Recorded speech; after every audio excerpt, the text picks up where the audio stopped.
సహోదరులందరికీ యేసుక్రీస్తు నామంలో వందనాలు. మనందరికీ తండ్రి అయిన దేవునికి స్తుతులు, స్తోత్రములు, కృతజ్ఞతాస్తుతులు చెల్లించుతున్నాను. ప్రియులారా, మనం ప్రార్థన చేసుకుని వాక్య భాగంలోని ప్రవేశిద్దాం.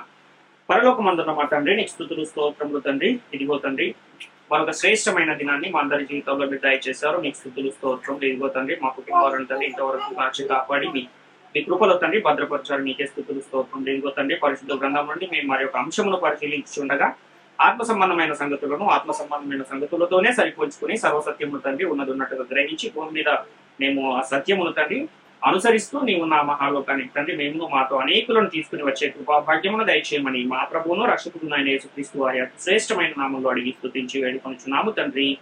ఆమేన్. ప్రియమైన దేవుని వారలారా, మనము సిటిహెచ్ అనే శీర్షికలో అనేకమైన అంశాలను పరిశీలిస్తూ ఉన్నాం. ఈరోజు మీరు పులిపిండి లేనివారు అని పౌలు గారు ప్రస్తావిస్తున్న విషయాన్ని గురించి ఈరోజు మనం పరిశీలన చేద్దాం. మీరు పులిపిండి లేనివారు అని పౌలు గారు ఎందుకు అంటున్నారు, ఎవరిని గూర్చి అంటున్నారు, పులిపిండిని దేంతో పోలుస్తున్నారు అన్న ఈ విషయాన్ని ఈరోజు మనం పరిశీలించే ప్రయత్నం చేద్దాం ప్రియులారా. అయితే వాక్యాన్ని మనం పరిశీలన చేసినట్లయితే మొదటి కొరింథీ పత్రిక 5వ అధ్యాయము 6 నుంచి 8 వచనాలు మనం చదువుకుందాం. మీరు అతిశయపడుట మంచిది కాదు, పులిసిన పిండి కొంచెమైనను ముద్దంతయు పులిజేయనని మీరు ఎరుగరా? మీరు పులిపిండి లేని వారు గనుక క్రొత్త ముద్ద అవుటకై ఆ పాతదైన పులిపిండిని పారవేడి. ఇంతేకాక క్రీస్తు అను మన పస్కా పశువు వధింపబడెను కనుక పాతదైన పులిపిండితోనైనను దుర్మార్గతయు దుష్టత్వమును అను పులిపిండితోనైనను కాకుండా నిష్కాపట్యమును సత్యమును అను పులియని రొట్టెతో పండగను ఆచరింతము అని ఇక్కడ పౌలు గారు ఒక విషయాన్ని తెలియజేస్తున్నారు. ఈ వచనం ద్వారా మనము అసలు పౌలు గారి పులిపిండిని గూర్చి ఎందుకు ప్రస్తావిస్తున్నారు, ఎవరిని హెచ్చరిస్తూ ఉన్నారు అనే విషయాన్ని మనము ఆలోచన చేసే ప్రయత్నం చేద్దాం. అయితే పౌలు గారు బోధ చేస్తున్న ఆ కాలంలో, మొదటి శతాబ్ద కాలంలో అతిశయపడే కొంతమంది ఆయనకు కనబడుతున్నారు. వారిని గూర్చి ఆయన ఈ మాట చెబుతూ ఉన్న సందర్భాన్ని మనం చూస్తున్నాం. మీరు అతిశయపడుట మంచిది కాదు అంటున్నాడు ఆయన. ఎందుకు మంచిది కాదు అంటే, పులిసిన పిండి కొంచెమైనను ముద్దంతయు పులియజేయును అంటున్నాడు. అంటే మొదటి శతాబ్ద కాలంలో ఉన్న వారితో మీరు పులిపిండి కలిగినటువంటి వారు అని పౌలు గారు ఇక్కడ ప్రస్తావిస్తున్న ఒక సందర్భాన్ని మనం చూస్తున్నాం. కానీ మీరు ఎలా ఉండాలి అంటున్నాడంటే, మీరు పులిపిండి లేనివారు గనుక కొత్త ముద్ద అవుటకు పాతదైన పులిపిండిని తీసి పారవేయడి అంటున్నారు. అంటే మీ దగ్గర ఏముంది అంటున్నాడు ఆయన? పాతదైన పులిపిండి ఉంది అన్న విషయాన్ని ఇక్కడ పౌలు గారు తెలియజేస్తున్నారు. ఆ పాతదైన పులిపిండిని పారవేయుడి అని కూడా ఇక్కడ వారిని గూర్చి ఆయన ప్రస్తావిస్తున్న సందర్భాన్ని మనం చూస్తున్నాం. ఎందుకంటే క్రీస్తు అనే మన పస్కా బలి పశువు వధించబడిపోయిన తర్వాత కాలంలో పౌలు గారి విషయాన్ని చెబుతున్నారు. అంటే ఇప్పుడున్న పరిస్థితుల్లో పాతదైన పులిపిండితోనైనను దుర్మార్గత దుష్టత్వము అను పులిపిండితోనైనను కాక నిష్కాపట్యము సత్యము అను పులిపిండితో పులియని రొట్టెల పండగను ఆచరింతము అని ఇక్కడ పౌలు గారు చాలా స్పష్టంగా తెలియజేస్తూ ఉన్న ఈ విషయాన్ని మనం చూస్తున్నాం. అంటే పులిపిండి అని దేనిని గురించి చెబుతున్నారు పౌలు గారు? మీరు పులిపిండి లేనివారు అంటున్నాడు ఏంటి? ఈ పులిపిండి లేకపోవటము అంటే ఏంటి? క్రీస్తు అను మన పస్కా బలి పశువు వధించబడటం అంటే ఏంటి? పులియని రొట్టెల పండగను ఆచరించడం అంటే ఏంటి? ఈ విషయాలన్నీ కూడా ఈరోజు మనం పరిశీలించే ప్రయత్నం, తెలుసుకునే ప్రయత్నం చేద్దాం.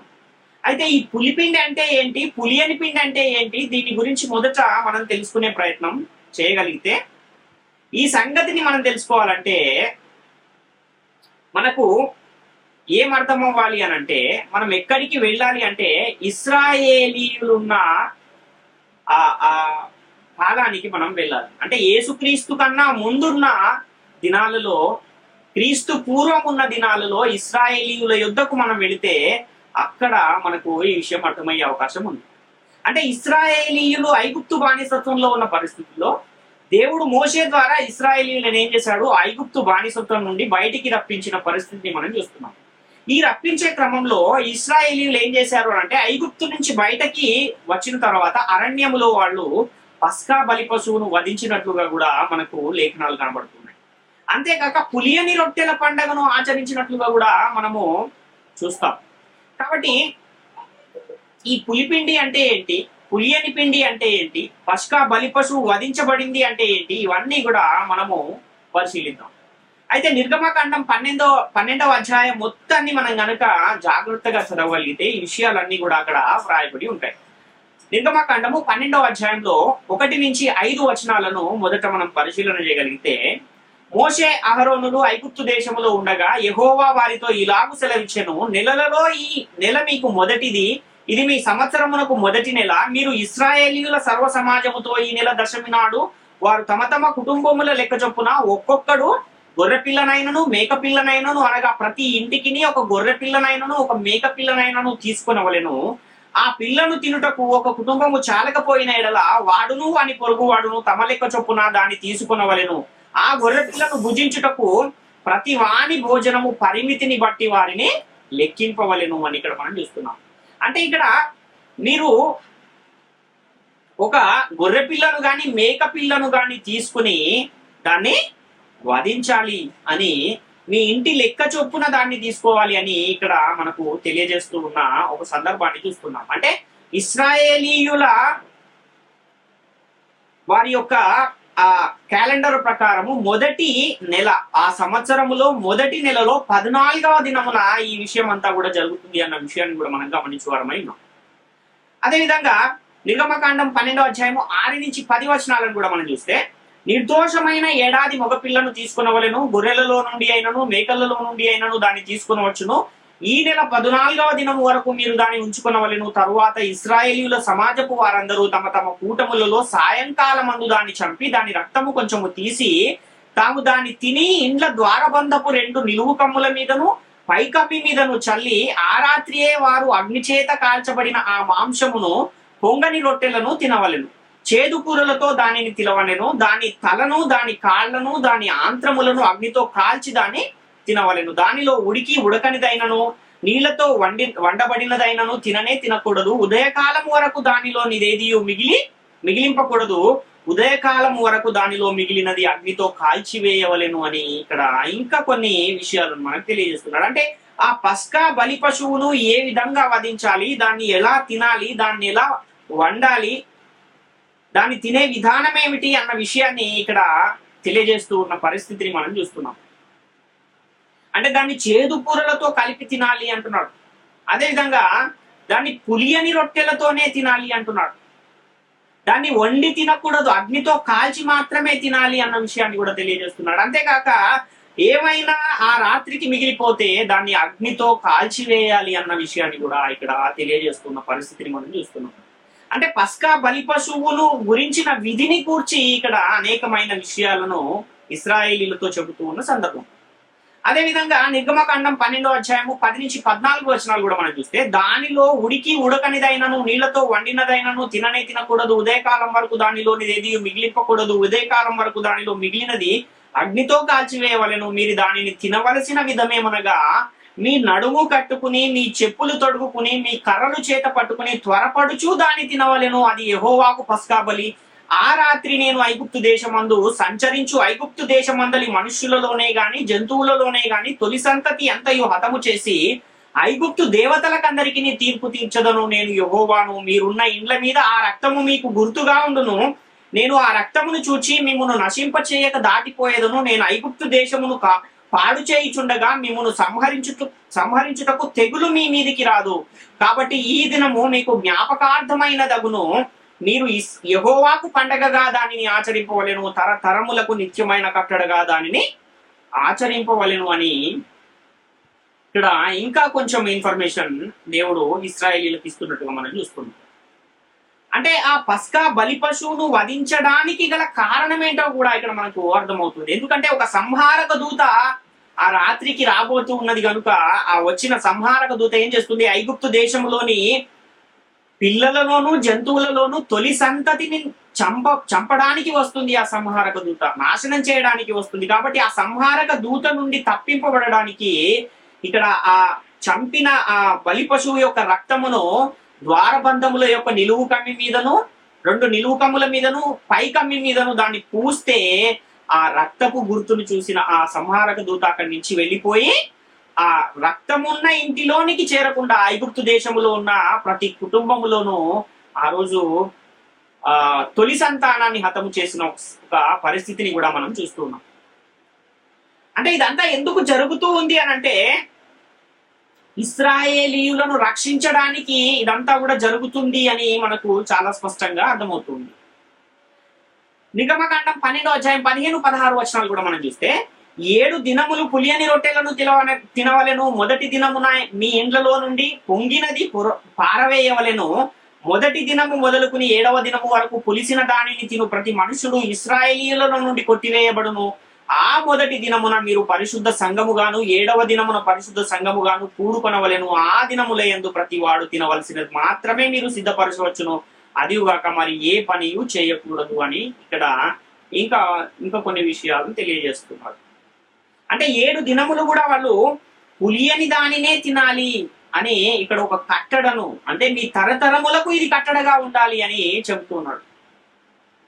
అంటే ఇశ్రాయేలీయులు ఎప్పుడైతే ఐగుప్తు దేశంలో నుండి బయటికి వచ్చారో, బయటికి వచ్చిన తర్వాత కనాను దేశాన్ని స్వతంత్రించుకున్న తర్వాత ఆ దేశంలో ప్రతి ఏటా సంవత్సరములోని మొదటి నెలలో 14వ దినము నుండి 21వ దినము వరకు ఈ పస్కా పండగను ఆచరించాలి అని చెబుతున్నాడు. ఏ విధంగా తినాలో ఆ తినే పద్ధతిని కూడా వాళ్ళకు చెబుతూ ఉన్న సందర్భాన్ని మనం చూస్తున్నాం. అంటే ప్రతి తరము కూడా దాన్ని ఆచరించాలి కాబట్టి అక్కడ ఆయన విధించిన విధులను గనక మనం చూస్తే నడుము కట్టుకుని చెప్పులు తొడుగుకుని త్వరపడుచు దానిని తినాలి అని చెప్తున్నాడు. అంటే మన ఇంట్లో రోజు మనము తినే పద్ధతి కాకుండా ఒక రోజు ఆ పద్ధతి కాకుండా వేరే పద్ధతిలో గనక మనం భోజనం చేస్తే ఇంట్లో ఉన్న పిల్లలు ఏమంటారంటే, అదేంటి రోజు నువ్వు చక్కగా స్నానం చేసుకుని కూర్చుని తినేవాడి, ఈ రోజేంటి చెప్పులు వేసుకుని తింటున్నావు, ఈ రోజేంటి నడుము కట్టుకుని తింటున్నావు, ఈ రోజేంటి త్వరపడుతూ తింటున్నావు అని అడిగినప్పుడు అప్పుడు వారికి ఇది ఐగుప్తు దేశంలో బానిసత్వముగా మన పితరులు ఉన్నప్పుడు దేవుడు వారందరినీ బయటికి రప్పించిన ఆ దినానికి జ్ఞాపకార్థముగా దీనిని చేస్తూ ఉన్నామని వారికి చెప్పాలి అని దేవుడు వారిని ఆజ్ఞాపించినట్టుగా మనం అక్కడ చూస్తున్నాం.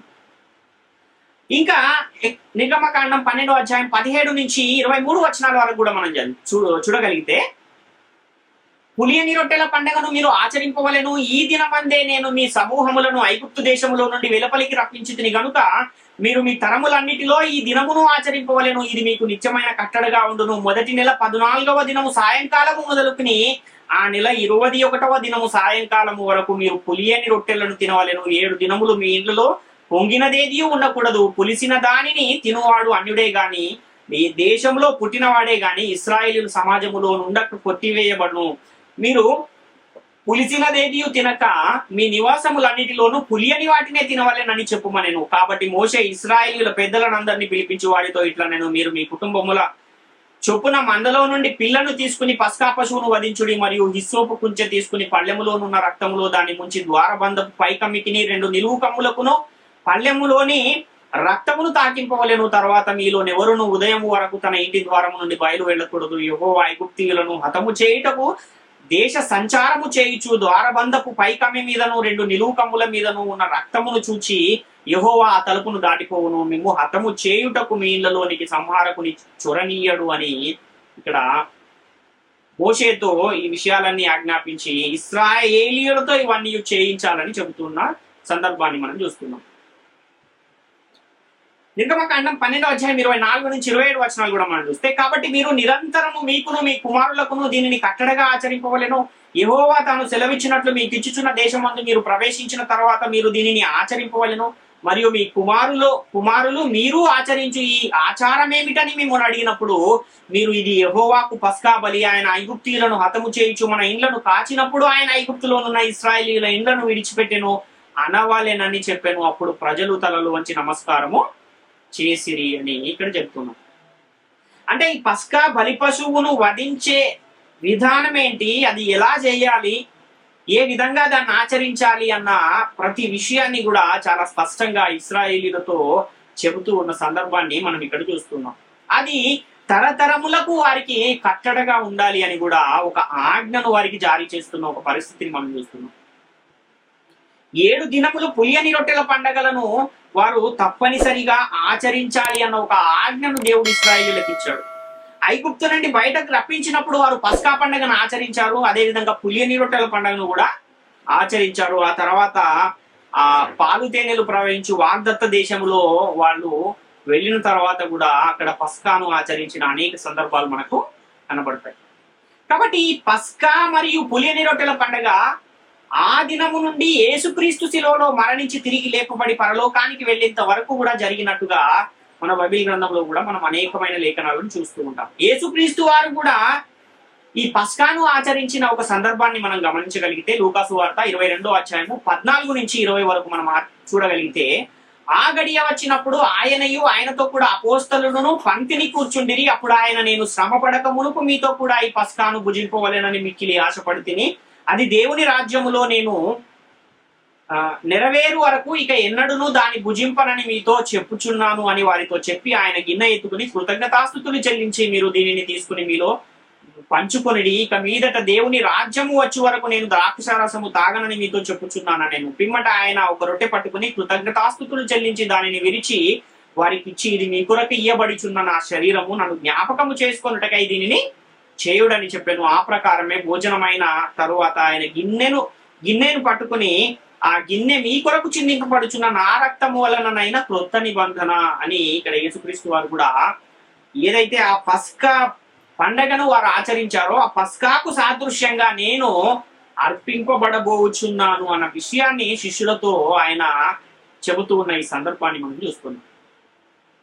అంటే ఈ పస్కాను గురించి మనం ఆలోచించగలిగితే, ఇశ్రాయేలీయులు సంహారక దూత నుండి రక్షింపబడ్డారు. ఆ రక్షింపబడడానికి వారు పస్కాను ఆచరించారు. అలాగే ఈ పస్కాను ఆచరించడం ద్వారా వారు ఐగుప్తు బానిసత్వం నుండి విడిపింపబడ్డారు అన్న విషయాన్ని మనం గమనించాలి. అయితే ఇశ్రాయేలీయులు ఎప్పటి వరకు ఈ పస్కాను ఆచరించాలి, ఈ విషయాన్ని కూడా మనం తెలుసుకోగలిగితే, ఇశ్రాయేలీయులు ఆచరించిన పస్కా కానీ, దేవుడు ఇశ్రాయేలీయులకు ఇచ్చిన ధర్మశాస్త్రం కానీ, యేసుక్రీస్తు కూడా తన జీవితంలో ఆచరించి దానిని అనుసరించి జీవించాడు. అయితే నేటి కాలంలో కూడా పస్కాను మరియు మోషే ద్వారా దేవుడు ఇశ్రాయేలీయులకు ఇచ్చిన ధర్మశాస్త్రాన్ని మనం ఇంకా ఆచరించాలా, అలాంటి నిబంధన ఏమైనా ఉందా అనే విషయాన్ని కూడా మనం ఆలోచన చేస్తే, నేటి కాలంలో మనం పస్కాను కానీ ధర్మశాస్త్రాన్ని కానీ అనుసరించవలసిన అవసరం లేదు. ఈ విషయమై పౌలు గారు ఏం చెప్తున్నారు అంటే, క్రీస్తు అను మన పస్కా బలి పశువు వధించబడింది అంటున్నాడు. అంటే పస్కాను ఆచరించిన ఇశ్రాయేలీయులు ఆ పశువును రక్తమును ద్వారబంధముల నిలువకముల మీదను పైకమ్మి మీదను పూయట ద్వారా సంహారక దూత ద్వారా తప్పించబడ్డారు. దీనికి సాదృశ్యంగా యేసుక్రీస్తు లోకానికి వచ్చే సమయానికే అందరూ కూడా పాపం అనే బానిసత్వంలో దాసత్వంలో బంధింపబడి ఉన్నారు. అంటే ఆ రోజేమో ఐగుప్తు బానిసత్వంలో దాసత్వంలో వీరు బంధించబడి ఉంటే, యేసుక్రీస్తు వచ్చే సమయానికేమో పాపం అనే దాసత్వంలో బానిసత్వంలో ప్రతి ఒక్కరు కూడా బంధించబడి ఉన్న ఒక పరిస్థితిని మనం చూస్తున్నాం. యేసుక్రీస్తు కూడా తన్ను తాను పస్కా బలి పశువుగా అర్పించుకున్నాడు. అలాగా అర్పించబడటం మూలాన చిందించబడిన క్రీస్తు రక్తమునందలి విశ్వాసము వలన నీతిమంతులుగా తీర్చబడే పనిని దేవుడు యేసుక్రీస్తు ద్వారా ఈ లోకంలో ఉన్న ప్రజలకు అనుగ్రహించినట్లుగా మనకు అనేక లేఖన సాక్ష్యాలు కనబడుతూ ఉన్నాయి. కాబట్టి మీరు పులిపిండి లేనివారు కనుక పాతదైన పులిపిండిని తీసి పారవేయడి అని పౌలు గారు చెబుతున్నారు. అంటే ఇంతకీ ఏంటి ఈ పులిపిండి? ఇప్పుడు యేసుక్రీస్తు వారు ఏదైతే సిలువలో తన ప్రాణాన్ని అర్పించి రక్తాన్ని చిందించాడో, అది ఇశ్రాయేలీయులు మొట్టమొదటి ఐగుప్తు దేశంలో నుండి బయటికి వచ్చినప్పుడు ఆచరించిన పస్కా బలికి సాదృశ్యంగా మనకు కనబడుతుంది అన్న విషయం మనకు అర్థమైంది. అయితే ఇంతకీ పౌలు గారు చెబుతున్న ఈ పులిపిండి ఏంటి అన్న విషయాన్ని కూడా మనం ఆలోచన చేయగలిగితే, ఈ మాట పౌలు గారు చెప్పే సమయానికే ఒక క్రియ ఏం జరిగింది అని మనం ఆలోచన చేయగలిగితే, యేసుక్రీస్తు వారి శిలువలో ధర్మశాస్త్రాన్ని ఏం చేశారో కొట్టివేసేసిన పరిస్థితి కనబడుతుంది. తను తాను బలిగాను అర్పణగాను మన నిమిత్తము యేసుక్రీస్తు వారు అర్పింపబడ్డారు. ధర్మశాస్త్రం ఎప్పుడైతే శిలువలో కొట్టివేయబడిందో అప్పుడు ఏమైందంటే, పండగలు, ఆచారాలు, ధర్మశాస్త్ర విధులు ఇవన్నీ కూడా కొట్టివేయబడ్డాయి, మాన్పివేయబడ్డాయి అన్న విషయాన్ని మనం గమనించాలి. అలా ధర్మశాస్త్రం కొట్టివేయబడిన తర్వాత అప్పటికే అది చట్టముగా ఉంది కనుక మరి ఇంకా భవిష్యత్తులో ఉన్న ప్రజలు దేనిని బట్టి నడుచుకోవాలి అన్న ప్రశ్న కూడా రాకమాను. కాబట్టి యేసుక్రీస్తు ఏదైతే తన రక్తము ద్వారా ఒక నిబంధన చేశాడో ఆ నిబంధనని క్రొత్త నిబంధనగా అపోస్తలుల ద్వారా ఆజ్ఞలను, కట్టడలను, విధులను సంఘానికి ఇవ్వడం జరిగింది. దానిని బట్టి ఎవరైతే యేసుక్రీస్తునందు విశ్వాసం ఉంచి సంఘములో చేర్చబడుతున్నారో వారందరూ కూడా నడుచుకోవాలి అన్న విషయాన్ని కూడా మనం గమనించాలి. కానీ ధర్మశాస్త్రం కొట్టివేయబడ్డ తర్వాత కూడా చాలా మంది పాత పద్ధతులనే, ఆచారాలనే, పండుగలనే ఆచరించే పరిస్థితుల్లో ఉండిపోయారు. ఆ కాలంలో పౌలు గారు బోధిస్తున్న ఆ సమయంలో పౌలు గారితో చాలా మంది మేము పస్కాను ఆచరిస్తున్నాము, పులియని రొట్టెల పండుగను ఆచరిస్తున్నాము, సున్నతి ఆచారాన్ని కూడా ఆచరిస్తున్నాము అని చెబుతూ వాటిని బట్టి మేము అతిశయపడుతున్నాము అని చెప్పిన సందర్భంలో పౌలు గారు మీరు అతిశయపడుట మంచిది కాదు, ఎందుకంటే పులిసిన పిండి కొంచెమైనను ముద్దంతయు పులియజేయును అని వారితో చెప్తున్న ఆ సందర్భాన్ని మనం చూస్తున్నాం. అంటే మీరు పులిసిన పిండిని పట్టుకున్నారు, ఆ పులిసిన పిండి కొంచెమైనను అదేం చేస్తుందంటే ముద్దంతను పులియజేసే పరిస్థితి ఉంది, కాబట్టి ఆ పులిసిన పిండిని మీ వద్ద నుండి పారవేయుడి అని ఇక్కడ పౌలు గారు చెప్తున్నారు.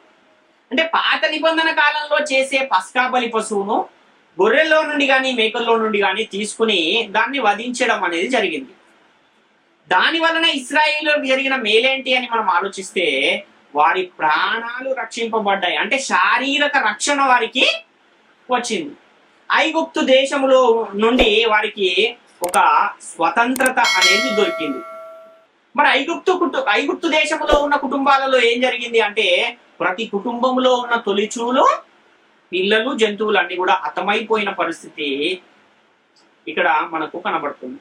కానీ ఇప్పుడున్న పరిస్థితుల్లో మన కొరకు వధింపబడిన పస్కా బలి పశువు ఎవరు అని మనం ఆలోచిస్తే యేసుక్రీస్తు వారే మన కొరకు వధింపబడిన పస్కా బలి పశువు అని మనకు లేఖనం తెలియజేస్తుంది. అంటే యేసుక్రీస్తు వధింపబడటం వలన మనకేమొచ్చింది అంటే ఆత్మ సంబంధమైన రక్షణ వచ్చింది, పాప క్షమాపణ వచ్చింది.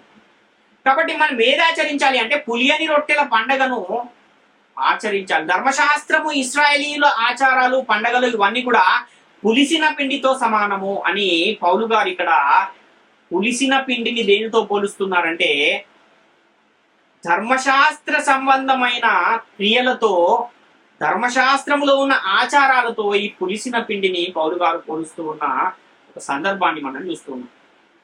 యేసుక్రీస్తు వారు కూడా తన శిష్యులతో చెబుతున్న ఒక సందర్భాన్ని మనం చూడగలిగితే మత్తయి సువార్త 16వ అధ్యాయం 6-12 వచనాల్లో అప్పుడు యేసు చూచుకొనుడి, పరిసయ్యులు సద్దుకయ్యులు అను వారి పులిసిన పిండిని గూర్చి జాగ్రత్త పడుడని వారితో చెప్పెను. కాగా వారు మనము రొట్టెలు తేనందున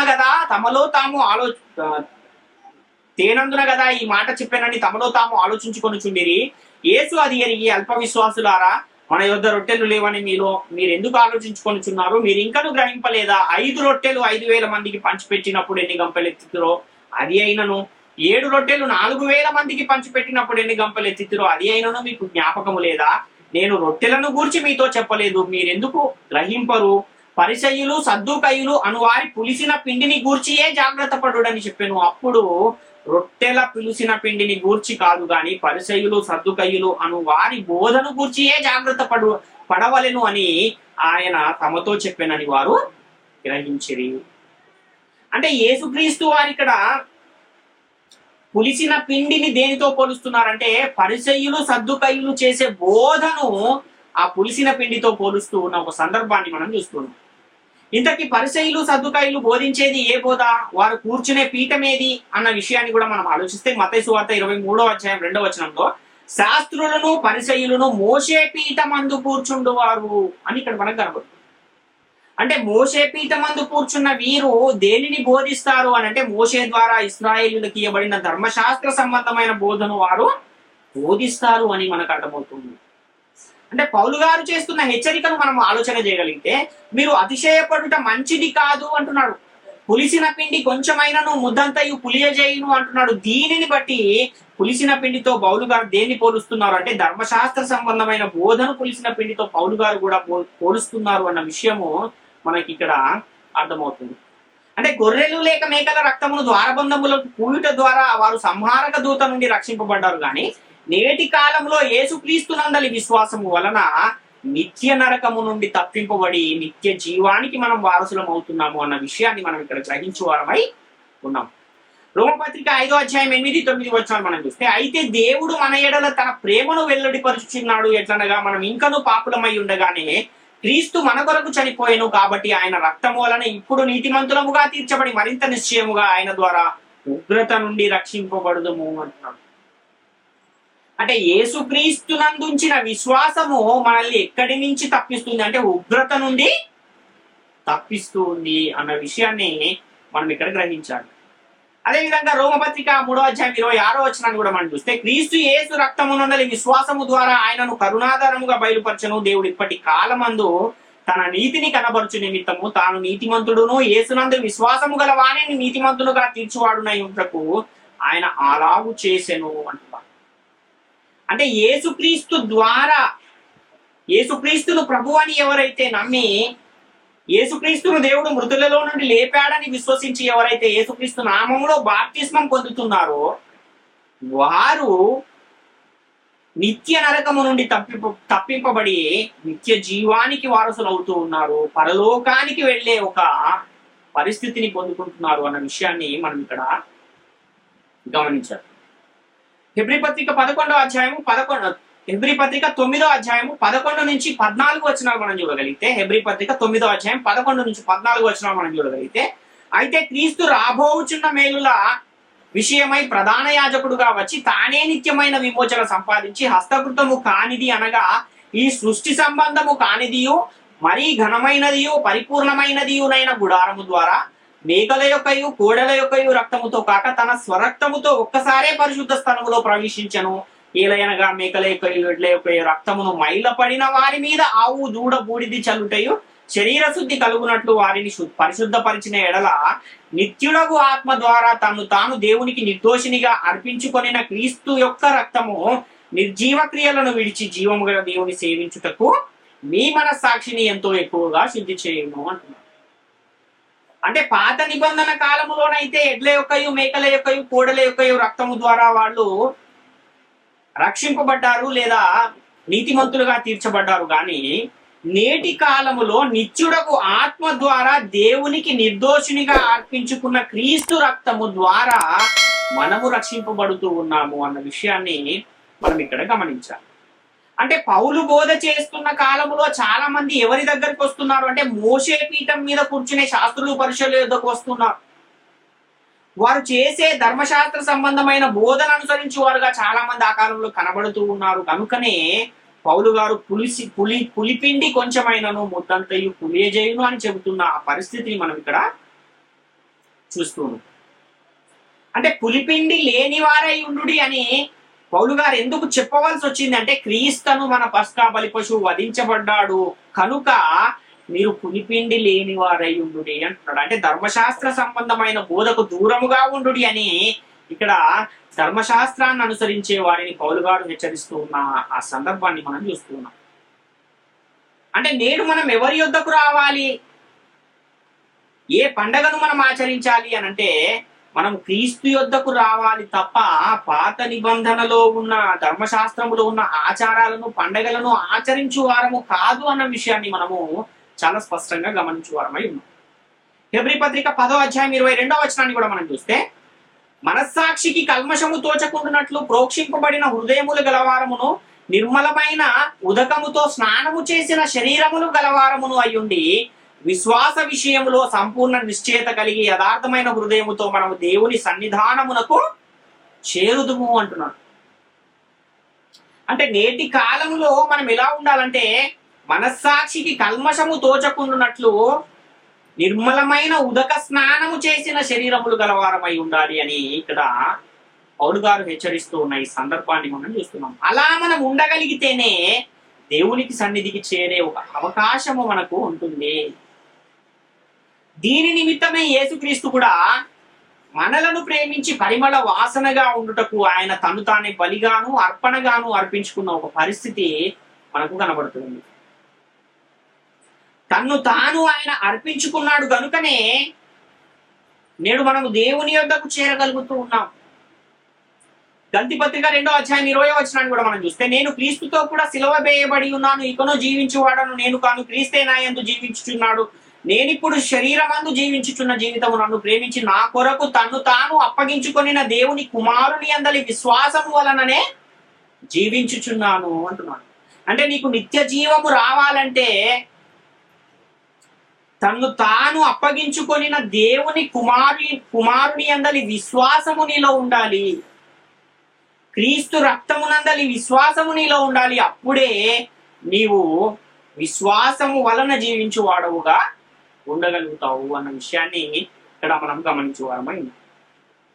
కాబట్టి వీటన్నింటిని బట్టి మనకేమర్థమవుతుంది అంటే, ఆ కాలంలో ఇశ్రాయేలీయులు ఐగుప్తు బానిసత్వం నుండి బయటికి రావాలంటే దేవుడు వారికి ఒక నియమాన్ని ఇచ్చాడు. అదే పస్కా బలి ఆచరించాలి, పులియని రొట్టెల పండుగను ఆచరించాలి అని చెప్పాడు. ఆ తర్వాత వారు వాగ్దానము చేయబడిన పాలు తేనెలు ప్రవహించి దేశంలోనికి వచ్చిన తర్వాత ధర్మశాస్త్రాన్ని చట్టంగా వారికి అనుగ్రహించాడు. ఈ రకంగా దేవుడు వారిని అనేక సంవత్సరాలు నడిపించిన పరిస్థితిని మనం చూస్తున్నాం. అయితే ఎప్పటి వరకు ఇశ్రాయేలులు పస్కాను కానీ ధర్మశాస్త్రాన్ని కానీ అనుసరించి జీవించాలి అన్న విషయాన్ని కూడా మనం ఆలోచించగలిగితే, క్రీస్తు అను మన పస్కా బలి పశువు వధించబడేంత వరకు మాత్రమే దానిని ఆచరించువారై ఉన్నారు. ఎప్పుడైతే క్రీస్తు సిలువలో తన ప్రాణాన్ని అర్పించాడో, తన ప్రాణాన్ని ఎప్పుడైతే ఆయన బలిగా అర్పణగా అర్పించుకున్నాడో, ఆ తర్వాత ఇంకా పస్కాను గాని ధర్మశాస్త్రాన్ని గాని ఆచరించవలసిన అవసరము లేదు అన్న విషయాన్ని మనం గమనించాలి. అందుకనే పరిశుద్ధ గ్రంథంలో కూడా మనం గమనించినట్లయితే అపోస్తలుల కార్యాల గ్రంథం మొదలుకొని ప్రకటన గ్రంథం వరకు కూడా యేసుక్రీస్తు పంపిన పరిశుద్ధాత్మని ద్వారా బోధిస్తూ ఉన్న, చట్టాన్ని సిద్ధపరుస్తున్న అపోస్తలులు ఎక్కడా కూడా పస్కాను ఆచరించినట్టుగా కానీ ధర్మశాస్త్ర సంబంధమైన విధులను ఆచారాలను వారు ఆచరించినట్టుగా కానీ ఎక్కడా కూడా మనకు ఒక్క లేఖనాధారం కూడా కనబడదు. కానీ కొంతమంది యూదులు ఇశ్రాయేలీలు వాటిని ఆచరిస్తూ కనబడుతూ ఉన్నారు కనుక వారిని గురించే పౌలు గారు ఏమంటూ ఉన్నారంటే, పులిసిన పిండిని మీ వద్ద నుండి తీసి పారవేయుడి అని పౌలు గారు ఆ విధంగా ఆ మొదటి శతాబ్ద కాలంలో ధర్మశాస్త్రాన్ని అనుసరించే వారి నిమిత్తమే పౌలు గారి మాటలు చెబుతున్న సందర్భాన్ని మనం గమనించాలి. పులిసిన పిండి కొంచెమైనను ముద్దంతా పులియజేయును అని పౌలు గారు దేనిని గురించి చెబుతూ ఉన్నారు అంటే, ధర్మశాస్త్ర సంబంధమైన బోధన గురించి చెబుతున్నారు. ధర్మశాస్త్రంలో ఉన్న ఆచార వ్యవహారాలను గురించి ఆయన ఈ మాటను చెబుతున్నారు అన్న విషయాన్ని మనం గమనించాలి. యేసుక్రీస్తు కూడా శాస్త్రులు పరిచయులు అనే పులిపిండిని గూర్చి మీరు జాగ్రత్తగా ఉండండి అని చెప్పిన ఒక సందర్భాన్ని కూడా మనం చూస్తాం. ఈ శాస్త్రులు పరిచయులు చేసే ధర్మశాస్త్ర సంబంధమైన బోధన గూర్చి యేసుక్రీస్తు వారి మాటను చెప్పారు అన్న విషయాన్ని మనం గమనించాలి. ఇప్పుడున్న పరిస్థితుల్లో క్రీస్తు అను పస్కా బలి పశువు వధించబడిపోయింది కనుక, క్రీస్తు మన కొరకు రక్తాన్ని చిందించాడు కనుక ఇప్పుడు మనం విశ్వాసము ఉంచవలసింది క్రీస్తు రక్తమునందే గాని ధర్మశాస్త్రమునందు కాదు అని అపోస్తలులు అందరూ కూడా సాక్ష్యం ఇచ్చిన ఒక పరిస్థితిని మనం చూస్తున్నాం. అందులో భాగంగానే పౌలు గారు కూడా ధర్మశాస్త్ర సంబంధమైన బోధను పులిపిండితో పోల్చిన ఒక సందర్భాన్ని మనము చూస్తూ ఉన్న పరిస్థితి. కాబట్టి ఆ కాలంలో ఇంకా ధర్మశాస్త్రాన్ని అనుసరించే వారిని పౌలు ఏం చెబుతున్నాడు అన్న విషయాన్ని కూడా మనం చూడగలిగితే, ధర్మశాస్త్రాన్ని గురించి పౌలు గారు యేసుక్రీస్తు పరలోకానికి వెళ్ళిపోయిన తర్వాత ధర్మశాస్త్రాన్ని గురించి పౌలు గారు ఏం చెబుతున్నారో ఆ విషయాన్ని కూడా మనం చూడగలిగితే, 2 కొరింథీ పత్రిక 3వ అధ్యాయం 14వ వచనంలో, మరియు వారి మనస్సులు కఠినములైన గనుక నేటి వరకు పాత నిబంధన చదవబడినప్పుడు అది క్రీస్తునందు కొట్టివేయబడనని వారికి తేటపరచబడక ఆ ముసుగే నిలిచి ఉన్నది అంటున్నాడు. అంటే క్రీస్తు ధర్మశాస్త్రాన్ని కొట్టివేశాడు. కొట్టివేయబడిన తర్వాత కాలంలో పౌలు గారు ఇంకా ధర్మశాస్త్రాన్ని అనుసరించే వారికి ముసుగు ధరించుకుని ఉన్నారు, కఠినమైన హృదయములు గలవారై ఉన్నారు అని చెబుతూ ఉన్నారు. అలాంటి వారికి ధర్మశాస్త్రం కొట్టివేయబడింది అన్న విషయం ఏమవ్వలేదంటే ఇంకా అర్థం కాలేని పరిస్థితుల్లో ఉన్నారు. ఇంకా ధర్మశాస్త్రం అమల్లోనే ఉందని అపోహపడే పరిస్థితుల్లో వారు మనకు కనబడుతూ ఉన్న ఈ సందర్భాన్ని మనం గమనించాలి. ధర్మశాస్త్రం ఎవరికైతే ఇవ్వబడిందో వారే దాన్ని నేటి కాలంలో అనుసరించకూడదు అని పరిశుద్ధ గ్రంథం చెబుతూ ఉంటే, ధర్మశాస్త్రంతో ఏ సంబంధము లేని క్రైస్తవులు కూడా మాకు ఇంకా ధర్మశాస్త్రం అమల్లో ఉంది, మేము కూడా ధర్మశాస్త్రం ఆచరిస్తాము అని భ్రమపడుతూ ఉన్న పరిస్థితులు మనకు కనబడుతుంది. అంటే ధర్మశాస్త్రము వలన పాపం అనగా ఏంటో మాత్రమే తెలుస్తుంది, కానీ పాపాన్ని తీసివేసే శక్తి ధర్మశాస్త్రములో లేదు. అంతేకాక ఆజ్ఞ ధర్మశాస్త్రమును హేతువు చేసుకుని అత్యధికమైన పాపం అగునట్లు చేస్తూ ఉన్న ఒక సందర్భాన్ని కూడా ధర్మశాస్త్రం వలన మనం చూస్తూ ఉన్నాం. అంటే భూమి మీద ఏ ఒక్కరు కూడా ధర్మశాస్త్రాన్ని అనుసరించలేకపోయారు. ధర్మశాస్త్రం వలన ఏ మనుషుడు కూడా దేవుడి ఎదుట నీతిమంతుడుగా తీర్చబడలేని పరిస్థితి కనబడుతూ ఉంది. అలాంటి పరిస్థితుల్లో ధర్మశాస్త్రంలో ఉన్న ఆజ్ఞ లేక లేఖనం ఏం చేస్తుంది అంటే అందరినీ పాపములో బంధించిన పరిస్థితి కనబడుతుంది. గల్తీ పత్రిక 3:10 ధర్మశాస్త్రము వలన దేవుని ఎదుట ఏ మనుషుడును నీతిమంతుడుగా తీర్చబడడు అని చాలా స్పష్టంగా తెలియజేస్తున్న సందర్భాన్ని మనం చూస్తున్నాం. కాబట్టి నేటి కాలంలో నీతి దేని వలన కలుగుతుంది అంటే విశ్వాసం వలన నీతి అనేది ఆరోపించబడుతుంది, కానీ ధర్మశాస్త్రము వలన నీతి అనేది ఆరోపించబడదు అన్న విషయాన్ని కూడా మనము తెలుసుకోవాలి, గమనించాలి, గ్రహించాలి. అలాంటి ధర్మశాస్త్రాన్ని యేసుక్రీస్తు వారి లోకానికి వచ్చి సిలువలో దాన్ని కొట్టివేసి దానికంటే శ్రేష్టమైన ఇంకొక కొత్త నిబంధనను, ఆత్మ యొక్క నియమాన్ని సమస్త జనులకు అనుగ్రహించాడు అన్న విషయాన్ని కూడా మనము గమనించువారమే. కాబట్టి ఇక్కడ మనం ఆలోచన చేయగలిగితే ధర్మశాస్త్రం ఇశ్రాయేలీయులకు మాత్రమే ఇవ్వబడింది, కానీ నూతన నిబంధన లేక ఆత్మ యొక్క నియమము లేక పరిశుద్ధులకు ఒక్కసారి అప్పగింపబడిన బోధ భూలోకములో ఉన్న సమస్త జనులకు ఇవ్వబడింది. ఎవరైతే దానిని అనుసరించడానికి ఇష్టపడి అనుసరిస్తారో వారు నేటి కాలంలో క్రైస్తవులుగా పిలువబడుతున్నారు అనే విషయాన్ని కూడా మనం గమనించాలి. ఎఫెసీ పత్రిక 2:14 కూడా మనం చూస్తే ఆయన మన సమాధానము నుండి మీకును మాకును ఉండిన ద్వేషమును అనగా విధిరూపకమైన ఆజ్ఞలు గల ధర్మశాస్త్రమును తన శరీరమందు కొట్టివేయట చేత మధ్యగోడను పడగొట్టి మన ఉభయులను ఏకము చేసెను అని ఇక్కడ మనం చెప్తున్నాం. అంటే ధర్మశాస్త్రం అనేది క్రీస్తు శరీరం అంతే కొట్టివేయబడిపోయింది, సిలువలో ఆయన దాన్ని కొట్టివేశాడు అని ఇక్కడ చాలా స్పష్టంగా పౌలు గారు తెలియజేస్తుంది. కొలస్సీ పత్రిక 2:13-15 కూడా ధర్మశాస్త్రం అనేది కొట్టివేయబడిపోయింది, దానిని మనకు అడ్డము లేకుండా దాన్ని ఎత్తివేశాడు అన్న విషయము చాలా స్పష్టంగా పౌలు గారు తెలియజేస్తున్నాం. రోమపత్రిక 10:4 కూడా మనం చూస్తే విశ్వసించు ప్రతి వానికి నీతి కలుగుటకై క్రీస్తు ధర్మశాస్త్రమునకు సమాప్తి అయి ఉన్నాడు అని ఇక్కడ మనకు కనబడుతుంది. అసలు ఇంతకీ ధర్మశాస్త్రాన్ని ఎందుకు కొట్టివేయాల్సి వచ్చింది, ఎందుకని ధర్మశాస్త్రం కొట్టివేయబడింది అన్న ఆ విషయాన్ని కూడా మనం ఒకసారి ఆలోచిస్తే హెబ్రీ పత్రిక 8:7 ఏలయనగా ఆ మొదటి నిబంధన లోపము లేనిదైతే రెండవ దానికి అవకాశం ఉండనేరదు అంటున్నారు. అంటే పాత నిబంధన ఏదైతే మోషే ద్వారా దేవుడు ఇశ్రాయేలీయులకు ఇచ్చాడో ఆ మొదటి నిబంధన ఎలాంటిది అంటే లోపము కలిగినదిగా ఉంది, అది లోపమైనది, లోపముతో కూడినది అని చెప్తున్నారు. హెబ్రీ పత్రిక 7:18 కూడా మనం చూస్తే ఆ ధర్మశాస్త్రము దేనికి నీ సంపూర్ణ సిద్ధి కలగజేయలేదు కనుక ముందియబడిన ఆజ్ఞ బలహీనమైనందునను నిష్ప్రయోజనమైనందునను అది నివారణ చేయబడి ఉన్నది అంటారు. అంటే అది దేనికి కూడా సంపూర్ణ సిద్ధి కలగజేయట్లేదు, అది బలహీనమైనదిగా కనబడుతుంది, నిష్ప్రయోజనమైనదిగా కనబడుతుంది, కనుకనే దానిని యేసుక్రీస్తు వారు సిలువలో కొట్టివేశారు అన్న విషయాన్ని గమనించాలి. కాబట్టి ధర్మశాస్త్రం యొక్క శాపము నుండి మనల్ని విమోచించడానికి యేసుక్రీస్తు ఏం చేయాల్సి వచ్చింది అని అంటే ఆయన కూడా ఆ ధర్మశాస్త్రానికి లోబడవలసి వచ్చింది. గల్తీ పత్రిక 3:13-15 మనం చూస్తే ఆత్మను గూర్చిన వాగ్దానము విశ్వాసము వలన మనకు లభించినట్లు అబ్రహాము పొందిన ఆశీర్వచనము క్రీస్తు యేసు ద్వారా అన్యజనులకు కలుగుటకై క్రీస్తు మన కోసము శాపమై మనలను ధర్మశాస్త్రం యొక్క శాపము నుండి విమోచించెను. ఇందును గూర్చి మాను మీద వ్రేలాడిన ప్రతి వాడును శాపగ్రస్తుడు అని వ్రాయబడి ఉన్నది. సహోదరులారా, మనుష్య రీతిగా మాట్లాడుచున్నాను, మనుషుడు చేసిన ఉడంబడిక అయినను స్థిరపడిన తర్వాత ఎవడును దానిని కొట్టివేయడు, దానితో మరేమియు కలపడు అంటున్నారు. అంటే ఒక మనుషుడు చేసిన ఉడంబడికనే అది స్థిరపడిన తర్వాత ఎవడును కొట్టివేయలేనప్పుడు దేవుడు క్రీస్తు ద్వారా అపోస్తలుల చేత చేసిన ఒక కొత్త నిబంధన, నూతన ఉడంబడిక, నూతన నిబంధనను ఎవరైనా దాన్ని తీసివేయగలరా అంటే ఎవరు కూడా తీసివేయలేని పరిస్థితి. కాబట్టి ఆత్మను గూర్చిన వాగ్దానము క్రీస్తు యేసు ద్వారా అన్ని జనులకు కలుగుటకై క్రీస్తు మన కోసం శాపమై మనలను ధర్మశాస్త్రం యొక్క శాపము నుండి విమోచించాడు అన్న విషయాన్ని మనం గమనించాలి.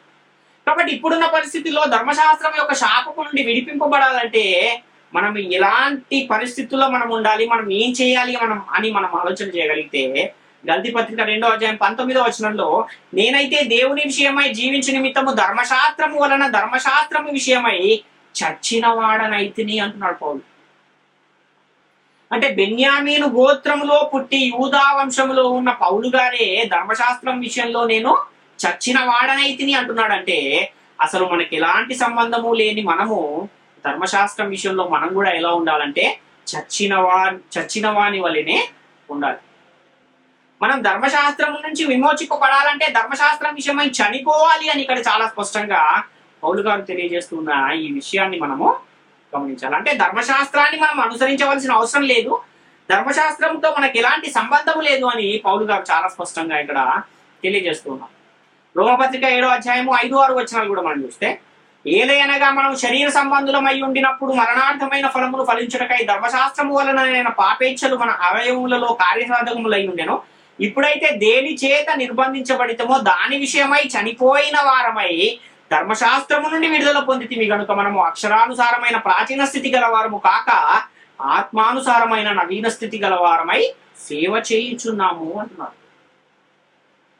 అంటే ధర్మశాస్త్రం అనేది ఏం చేసింది అంటే అందరినీ నిర్బంధించింది. అలా నిర్బంధించిన ధర్మశాస్త్రము నుండి మనము విడుదల పొందాము, దాని విషయమై చనిపోయిన వారముగా మనం ఉన్నాము అని ఇక్కడ పౌలు గారు చాలా స్పష్టంగా తెలియజేస్తున్నారు. అంటే ఇశ్రాయేలీయులు దేని చేత నిర్బంధించబడ్డారు అంటే ధర్మశాస్త్రము చేత నిర్బంధించబడ్డారు. లేఖనం ఏం చేసింది, అందరినీ పాపములో బంధించింది అని పరిశుద్ధ గ్రంథం తెలియజేస్తుంది. ధర్మశాస్త్రం వలన దాన్ని అనుసరించే వారు చెరలో ఉంచబడినట్టుగా ఉన్నారు అని పరిశుద్ధ గ్రంథం తెలియజేస్తూ ఉన్న సందర్భాలు కూడా మనకు కనపడతాయి. కాబట్టి దేని చేత చెరలో ఉంచబడ్డారో, దేని చేత నిర్బంధించబడ్డారో ఆ ధర్మశాస్త్ర విషయంలో ఎలా ఉండాలి అని అంటే చనిపోయిన వారుగా మీరు ఉండాలి అని పౌలు గారు ఇక్కడ చాలా స్పష్టంగా తెలియజేస్తున్నారు. కాబట్టి ఆ ధర్మశాస్త్రము కంటే శ్రేష్టమైన క్రొత్త నిబంధన మనము నేటి కాలంలో అనుసరించాలి తప్ప ధర్మశాస్త్రముతో మనకి ఎలాంటి సంబంధము లేదు అన్న విషయాన్ని కూడా చాలా స్పష్టంగా ఇక్కడ పౌలు గారు తెలియజేస్తున్నారు. రోమపత్రిక 3వ అధ్యాయం 21-22 వచనాలు చూస్తే, ఇట్లుండగా ధర్మశాస్త్రమునకు వేరుగా దేవుని నీతి బయలుపరచబడుచున్నది, దానికి ధర్మశాస్త్రమును ప్రవక్తలను సాక్ష్యం ఇచ్చుచున్నారు, అది క్రీస్తు యేసునందలి విశ్వాస మూలమైనదై నమ్మువారికి అందరికీ కలుగు దేవుని నీతి అయి ఉన్నది అంటున్నారు. ఒకవేళ ధర్మశాస్త్రము వలననే ఒకవేళ నీతి అనేది వచ్చేస్తే ఇంకా క్రొత్త నిబంధన అవసరమే ఉండేది కాదు. కానీ ధర్మశాస్త్రానికి వేరుగా దేవుని నీతి బయలుపరచబడుతుంది అంటున్నాడు ఇక్కడ. మరి దేని వలన నీతి కలుగుతుంది అంటే యేసుక్రీస్తునందలి విశ్వాసము వలననే అది మనకు కలుగుతుంది. కాబట్టి నేటి కాలములో మనము దేని యందు విశ్వాసం ఉంచాలంటే యేసుక్రీస్తునందలి విశ్వాసము వలన, యేసుక్రీస్తునందలి రక్తము వలన మనము విశ్వాసం ఉంచు వారమై ఉండాలి. అందుకనే అంతకంటే శ్రేష్టమైన నిరీక్షణ మనకు వచ్చింది. హెబ్రీ పత్రిక 7వ అధ్యాయం 19వ వచనంలో అంతకంటే శ్రేష్టమైన నిరీక్షణ దాని వెంట ప్రవేశపెట్టబడిను, దీని ద్వారా దేవుని యొద్దకు మనం చేరుచున్నాం. అంటే ధర్మశాస్త్రము ద్వారా దేవుని యొద్దకు చేరలేని పరిస్థితులు ఉన్నాయి కనుకనే దానికంటే మంచిది, దానికంటే శ్రేష్టమైనది అయిన ఒక క్రొత్త నిబంధనను యేసుక్రీస్తు అపోస్తలుల ద్వారా సంఘానికి ఇవ్వడం జరిగింది. దాని ద్వారా మనం నేడు దేవుని యొద్దకు చేరే ఒక పరిస్థితి ఉంది అని ఇక్కడ మనకు అర్థమవుతుంది. కాబట్టి ఇప్పుడు మనం దేనికి లోనైన వారము, ధర్మశాస్త్రానికి లోనైన వారమా లేక కృపకు లోనైన వారమా అని మనం ఆలోచిస్తే, రోమపత్రిక 6వ అధ్యాయం 14వ వచనంలో మీరు కృపకే గాని ధర్మశాస్త్రమునకు లోనైన వారు కారు కనుక పాపము మీ మీద ప్రభుత్వము చేయదు అంటున్నారు. అంటే కృప ద్వారానే ఉచితముగా మనము రక్షింపబడ్డాము గనుక మనము కృపకు మాత్రమే లోనైన వారము, కానీ ధర్మశాస్త్రానికి లోనైన వారము కాదు. కృపను ఆధారము చేసుకుని జీవించవలసిన కాలములో అక్కడ ఉన్న ప్రజలు ఏం చేస్తున్నారు అంటే ధర్మశాస్త్రాన్ని ఆధారం చేసుకుని జీవించే పరిస్థితుల్లో ఉన్నారు. వారు ఇంకా ధర్మశాస్త్రాన్ని అనుసరించి జీవిస్తున్నారు కనుకనే పౌలు గారు వారిని హెచ్చరించవలసిన అవసరం వచ్చింది. ఇలాంటి పరిస్థితుల్లో పౌలు గారు ధర్మశాస్త్ర సంబంధమైన బోధను పులిసిన పిండితో పోల్చి చెబుతూ, ఆ పులిసిన పిండి మంచి పిండిని కూడా పులియజేస్తుంది కనుక పులిసిన పిండిని మీ వద్ద నుండి తీసి పారవేడి అని వారిని హెచ్చరిస్తూ ఉన్న ఈ సందర్భాలు మనకు కనబడుతున్నాయి. కాబట్టి నేటి కాలంలో నీతి కావాలన్నా, రక్షణ కావాలన్నా, నిత్యజీవం కావాలన్నా దేని యొద్దకు రావాలి అంటే క్రీస్తు యొద్దకే రావాలి తప్ప ధర్మశాస్త్రం యొద్దకు రాకూడదు. ధర్మశాస్త్రము మనలను దేవుని యొద్దకు చేర్చదు అన్న విషయాన్ని ఇక్కడ చాలా స్పష్టంగా తెలియజేస్తుంది. మరి ధర్మశాస్త్రం ఎక్కడికి చేరుస్తుంది అని అంటే ధర్మశాస్త్రము మనను క్రీస్తు యొద్దకు చేర్చుటకు ఒక బాల శిక్షకుడిగా మాత్రమే ఉంది అని కూడా గల్తీ పత్రిక 3:19-23 మనం చూస్తాం. కాబట్టి గల్తీ పత్రిక 2:21 కూడా మనం చూస్తే, నేను దేవుని కృపను నిరర్ధకము చేయను, నీతి ధర్మశాస్త్రము వలననైతే ఆ పక్షమందు క్రీస్తు చనిపోయినది నిష్ప్రయోజనమే అని కూడా ఇక్కడ పౌలు గారు తెలియజేస్తుంది. ఒకవేళ క్రీస్తే గనక ఈ లోకానికి రాకపోయి ఉంటే దేవుని యొద్దకు ఒక నిత్యనూతనమైన మార్గాన్నే సిద్ధపరిచేవారే ఉండేవారు కాదు. కనుక ధర్మశాస్త్రం అనేది ఏ మనుషుని కూడా నీతిమంతునుగా తీర్చదు. కృపచేతనే మనము నీతిమంతులముగా తీర్చబడుతున్నాము. యేసుక్రీస్తు యొక్క రక్తము ప్రతి మనుషుని కూడా నీతిమంతునిగా తీరుస్తుంది అన్న విషయాన్ని మనం ఇక్కడ గమనించాం. ఇంత చెప్పినా సరే, మేము ఇంత తీవ్రమైన విషయాలతో హెచ్చరించినా సరే మేము వినమండి అంటే, అలాంటి వారికి పౌలు గారు ఇంకొక హెచ్చరికను కూడా చేస్తున్నారు. దాన్ని కూడా మనం చూడగలిగితే గల్తీ పత్రిక 5:4 మీలో ధర్మశాస్త్రం వలన నీతిమంతులని తీర్చబడు వారెవరో వారు క్రీస్తులో నుండి బొత్తిగా వేరు చేయబడి ఉన్నారు, కృపలో నుండి తొలగిపోయి ఉన్నారు అంటున్నారు. అంటే నేటి కాలంలో గనక క్రీస్తు నుండి వేరు చేయబడిపోతే, కృపలో నుండి గనక తొలగిపోతే అలాంటి వారికి నిత్య జీవమే లేదు అన్న విషయాన్ని గమనించాలి, గ్రహించాలి. కాబట్టి మీరు పులిపిండి లేనివారు కొత్త ముద్ద ఆగుటకై పాతదైన పులిపిండిని పారవేయుడి అని పౌలు గారు చెబుతున్న ఈ విషయాన్ని మనస్సునందుంచుకుని ఆ ధర్మశాస్త్రాన్ని మనము అనుసరించకూడదు అన్న విషయాన్ని మనం గమనించుకోవడమై ఉండాలి. ఇంతకీ పాతదైన పులిపిండి అంటే ఏంటి అన్న విషయంలో మనకు చాలా చక్కగా అర్థమైంది. ఏంటంటే ధర్మశాస్త్ర సంబంధమైన బోధను, ధర్మశాస్త్ర సంబంధమైన ఆచార వ్యవహారాలని పౌలు గారు ఇక్కడ పాతదైన పులిపిండి అని పోల్చి చెబుతూ ఉన్న ఈ సందర్భాన్ని మనం ఇక్కడ గమనించాం. కాబట్టి ఇవన్నీ కూడా మనం అనుసరించవలసిన అవసరం లేదు. మన బైబిల్ గ్రంథంలో ఉన్నా సరే మనకి ఇయ్యబడిన ఆజ్ఞలనే, అనగా క్రొత్త నిబంధనను లేదా ఆత్మ యొక్క నియమాన్ని, పరిశుద్ధులకు ఒక్కసారే అప్పగింపబడిన బోధను, అపోస్తలులు ప్రవక్తలు వేసిన పునాదిని మనం అనుసరించాలి తప్ప ధర్మశాస్త్రాన్ని మనము అనుసరించకూడదు. ధర్మశాస్త్రంతో మనకి ఎలాంటి సంబంధము లేదు అన్న విషయాన్ని ప్రతి ఒక్కరు కూడా గమనించి గ్రహించాలి. కాబట్టి ఇప్పుడున్న పరిస్థితుల్లో పాతదైన పులిపిండితో ఆయనను దుర్మార్గత మరియు దుష్టత్వము అను పులిపిండితోనైనను కాకుండా నిష్కాపట్యము సత్యము అను పులిపిండితో పులియని రొట్టెల పండగను ఆచరించము అని ఇక్కడ పౌలు గారు చెబుతూ ఉన్న ఈ సందర్భాన్ని మనం గమనించాలి. అంటే శరీర సంబంధమైన ఆ రోజుల్లో ఏ విధంగానైతే ఇశ్రాయేలీయులు ఒక గొర్రెలో నుండి కానీ మేకల్లో నుండి కానీ ఒక పశువుని తీసుకుని వధించి దానితో ఏ విధంగానైతే వారు పులియని రొట్టెలను తినకుండా ఒక పండగను ఆచరిస్తున్నారో, అలాగ మనము శరీర సంబంధంగా కాదు కానీ పులిసిన పిండి అయిన ధర్మశాస్త్ర సంబంధమైన బోధకు దూరముగా ఉంటూ మనం పులియని రొట్టెల పండగను మనము నేడు ఆచరించాలి అని ఇక్కడ పౌలు గారు తెలియజేస్తున్న ఈ సందర్భాన్ని మనము గమనించుకోవాలని ఉన్నాయి. అందుకనే మీరు కృపకే గాని ధర్మశాస్త్రానికి లోనైన వారు కారు అని ఒకప్పుడు ధర్మశాస్త్రం కలిగిన యూదులతోనే పౌలు గారు చెబుతూ ఉంటే, ధర్మశాస్త్రంతో ఏ సంబంధము లేని నేటి క్రైస్తవులు మాకు ధర్మశాస్త్రం అమల్లో ఉంది అనడము ఎంతో హాస్యాస్పదముగా కనబడుతూ ఉంది అన్న విషయాన్ని కూడా గమనించాలి.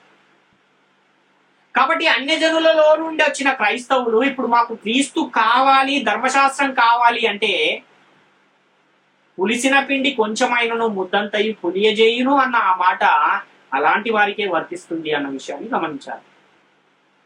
అంటే అయితే ధర్మశాస్త్రం వైపన్నా ఉండాలి, లేకపోతే క్రీస్తు వైపన్నా ఉండాలి. అంతేగాని ఇటోకాలు అటోకాలు వేసి రెండు పడవల మీద ప్రయాణం చేస్తాను అంటే అది ఎంత మాత్రము కూడా కుదరదు అన్న విషయాన్ని కూడా గమనించాలి.